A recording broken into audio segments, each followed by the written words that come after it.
ಶಿಷ್ಯ ಪ್ರಶಿಷ್ಯ ರೂಪೇಣ ಬೋಧಕಂ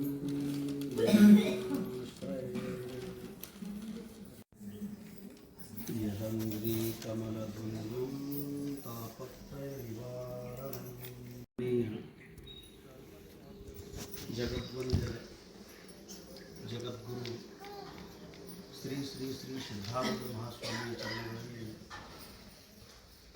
ಹಣೆ ಬಿಡಿದು ಶ್ರೋತ್ರಿಯ ಬ್ರಹ್ಮನಿಷ್ಠ ಸದ್ಗುರುದೇವರನ್ನು ಹೃದಯ ಮಂದಿರದಲ್ಲಿ ಸ್ಥಾಪಿಸಿ ಮತ್ತು ಈ ಸತ್ಸಂಗ ಕಾರ್ಯಕ್ರಮದಲ್ಲಿ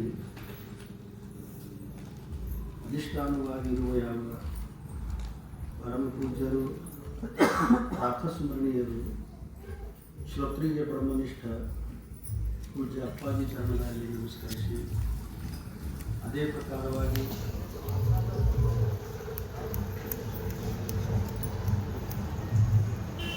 ಗೌರವದಿಂದ ಆಗಮಿಸಿರುವ ಪರಮ ಪೂಜ್ಯರು ಪ್ರಾತಸ್ಮರಣೀಯರು ಶ್ರೋತ್ರಿಯ ಬ್ರಹ್ಮನಿಷ್ಠರು ಆನಂದಶಾಸ್ತ್ರಿ ಚರಣದಲ್ಲಿ ನಮಸ್ಕರಿಸಿ, ನಮ್ಮ ಊರದೇ ಇದ್ದಾವೆ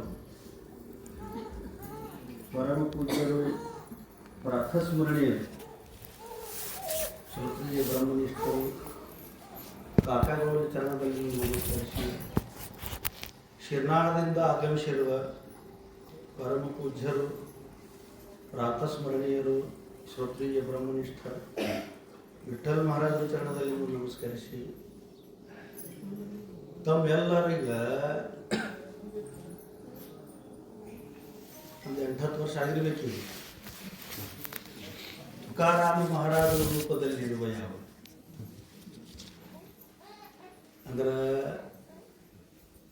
ನಮಗೆ ಹುಣಸೂರಿ ಗುರುಜಿ ಹೇಳ್ತಾರೆ, ಮಲ್ಲು ಶಾಸ್ತ್ರಿ ಅವ್ರವ್ರ ಮನೆಗೆ ಹೋಗಿ ಹೇಳ್ತಾರತ್ತ, ಶಾಸ್ತ್ರ ಕೇಳ್ರಪ್ಪ, ದೇಹ ಹುಟ್ಟಿ ಬಂದುದು ಪ್ರಯೋಜನ ಏನದ, ಅದು ಶಾಸ್ತ್ರಕ್ಕೆ ಗೊತ್ತಾಗ್ತದ ತಂದು ಮಲ್ಲು ಶಾಸ್ತ್ರಿ ಮನೆಗೆ ಹೋಗೋಗಿ ಹೇಳಿ ಎಲ್ಲರಿಗೆ ಈ ಸತ್ಸಂಗದ ಮಹಿಮ ವೇದಾಂತದ ಮಹಿಮವನ್ನು ತಿಳಿಸ್ತಾರೆ. ಮಹಾದೇವ ಮಹಾರಾಜರು ಏನು ಮಾಡ್ರಿ, ನಾವೆಲ್ಲರಿಗೆ ನಾವು ಎಲ್ಲಿರ್ತೇವೆ ಅಲ್ಲೇ ಇರತ್ತಂದ್ರು, ನೀವು ಒಲಿ ಮುಂದೆ ಕುಂಡ್ರಿ, ಯಾರು ಕಸ ತೆಗಿತೀರಿ ಅಂದ್ರೆ ಕಸ ತೆಗೀರಿ, ದನ ಕೈಯವ್ರು ದನ ಕೈರಿ. ಆದ್ರೆ ಈ ಫೋನ್ ಮೂಲಕ ಅವ್ರು ಯಾರು ಹೇಳ್ಕೊಟ್ರು ನಮಗೆಲ್ಲರೀಗ ಅವರಾಧದಿಂದ ಆಗಮಿಸಿರುವ ಯಾವ ಪರಮ ಪೂಜ್ಯರು ಪ್ರಾತಸ್ಮರಣೀಯರು ಶ್ರೋತ್ರಿಯ ಬ್ರಹ್ಮನಿಷ್ಠ ಮಹಾದೇವಪ್ಪಾಜಿ ಚರಣದಲ್ಲಿ ನಮಸ್ಕರಿಸಿ,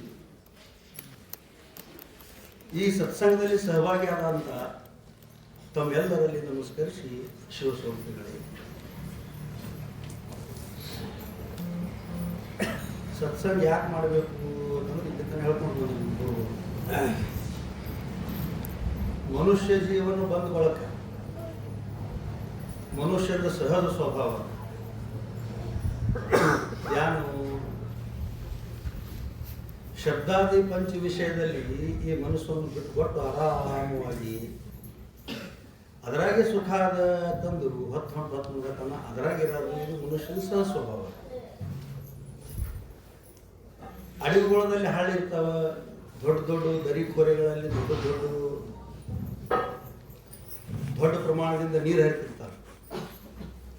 ಆ ನೀರಿಂದು ಹಳ್ಳಕೊಳ್ಳ ಹರಿತಿರೋ ಆ ನೀರಿಂದು ಸಹ ಸ್ವಭಾವ ಅದು ಹರಿಯ, ಯಾಕಡೆ ಉತ್ತಾರ ಇರ್ತದ ಆ ಕಡೆ ಸಹಜವಾಗಿ ಹೋಗ್ತಿರ್ತದೆ, ಅದಕ್ಕೆ ಪ್ರಯತ್ನ ಪ್ರಯತ್ನ ಇಲ್ಲ.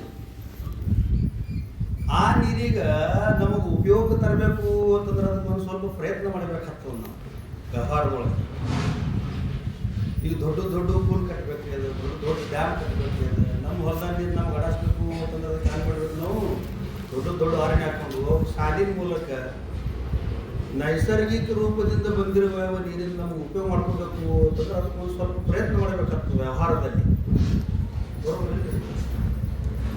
ಪರಮಾತ್ಮ ನಮಗೆ ಇದು ದೇಹ ಕೊಟ್ಟನ ಮೂಲಕ ಮತ್ತು ನಾವು ಹಿಂಗೆ ಸಹಜವಾಗಿ ಬಿಟ್ಟೆವು ಅಂತಂದ್ರೆ ಹೋಗ್ತದ, ಅದು ಎಲ್ಲಿ ಹೋಗ್ತದ, ಹ್ಯಾಂಗ ಸಹಜವಾಗಿ ಹರಿದು ಹೋಗಿರುವ ನೀರು ಸಮುದ್ರದಲ್ಲಿ ಹೋಗಿ ಕೂಡ್ತದ. ಹಂಗ ಈ ಬಂದಿರುವ ಯಾವ ದೇಹ ಸುಮ್ಮ ಬಂದಿರ್ಲಿ, ಇದು ಸುಮ್ಮ ಬಂದದ 1,84,000 ಯೋನಿಯಲ್ಲಿ ದುಃಖವನ್ನು ಭೋಗಿಸಿ ಬಂದುಕೊಳ್ಳುತ್ತೆ.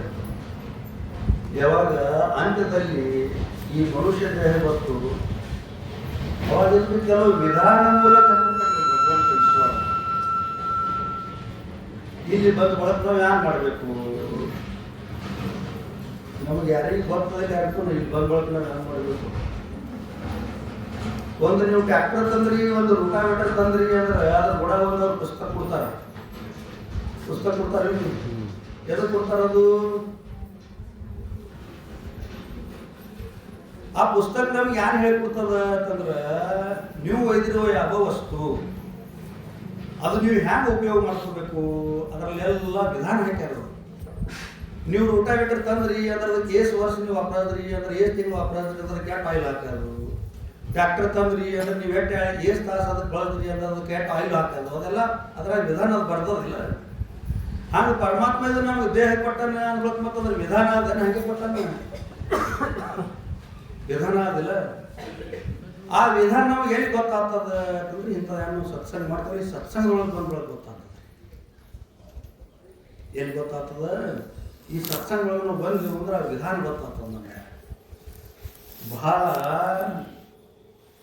ಅಮೂಲ್ಯವಾಗಿರುವ ದೇಹದ ಇದು. ಒಮ್ಮೆ ಹೋಯ್ತು ಅಂದ್ರೆ ಮತ್ತೆ ಸಿಗಲ್ಲ, ಬಹಳ ಅವಘಡದ. ಮತ್ತೆ ಸಿಗ್ತದ? ಮತ್ತೆ ಸಿಗಲ್ಲ.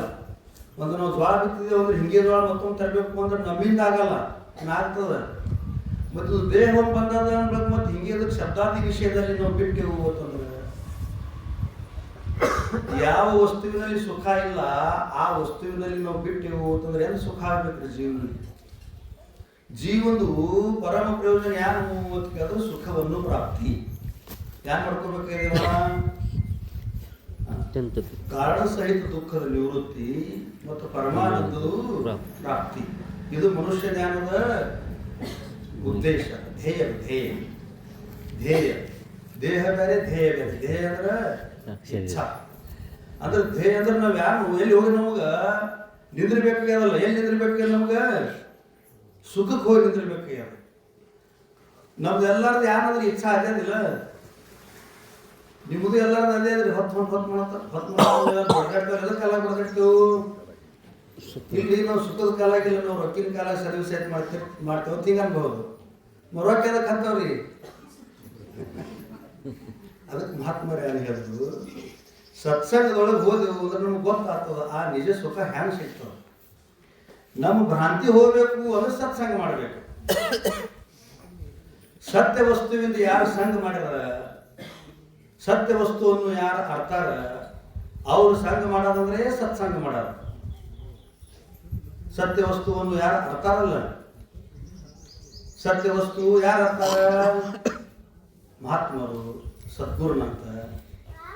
ಅವ್ರು ಸಂಘ ಮಾಡಿದೆವು ನಾವು ಅಂತಂದ್ರೆ ನಮ್ಗೆ ಏನು ಗೊತ್ತಾಗ್ತದ? ಆ ಸತ್ಸಂಗದ ಮಹಿಮಾ ಗೊತ್ತಾಗ್ತದೆ. ಆ ಸತ್ಸಂಗದ ಮಹಿಮಾ ಗೊತ್ತಾಗ್ತದೆ. ಆ ಸತ್ಸಂಗದ ಮಹಿಮಾ ಗೊತ್ತಾಯ್ತಂದ್ರೆ ನಮ್ಗೆ ಏನಾಗ್ತದ ಅಂತಂದ್ರೆ, ನಮ್ಮಲ್ಲಿರುವ ಯಾವ ಭ್ರಮ ಅದು ಭ್ರಮ ತಪ್ಪ ತಿಳುವಳಿಕೆ. ತಪ್ಪು ತಿಳುವಳಿಕೆ ಅಂದ್ರೆ ಅದು ಇರಲ್ಲ, ಅದು ಭಾವ ಮಾಡಿದೆವು. ಈ ಪ್ರಪಂಚದೊಳಗೆ ಶಬ್ದಾದಿ ಪಂಚ ವಿಷಯದೊಳಗೆ ಸುಖ ಇಲ್ಲ, ನಾವು ಸುಖ ಬುದ್ಧಿ ಮಾಡಿದ್ದೇವೆ. ಅದು ಇಲ್ಲದರಲ್ಲಿ ಅದೆಂಬ ಬುದ್ಧಿ ಅಭ್ಯಾಸ ಅಂತಂದ್ರೆ ಅಭ್ಯಾಸದ ಲಕ್ಷಣ ಮಾಡಿದೆ. ನಾವು ಏನು ಮಾಡಿದೆವು? ಸುಖ ಬುದ್ಧಿ ಮಾಡಿದೆವು. ಅದ್ರಾಗ ಅದು ಸುಖ ಬುದ್ಧಿ ಇಲ್ಲಪ್ಪ ಅಂತಂದು ಯಾರು ಹೇಳ್ತಾರ ಅಂತಂದ್ರೆ ಸದ್ಗುರು ದೇವರು ಹೇಳ್ತಾರೆ. ಅದ್ಯಾರು ಹೇಳ್ತಾರ? ಸದ್ಗುರುನಾಥ್ ಹೇಳ್ತಾರೆ. ನಮ್ಮ ಬಳಿ ಒಂದು 10,000 ರೂಪಾಯಿ ಇದ್ದು ಅಂದ್ರೆ 10,000ದಾಗ ಒಂದು 2 ನೋಟ 1,000 ಸುಳ್ಳಿದ್ದು.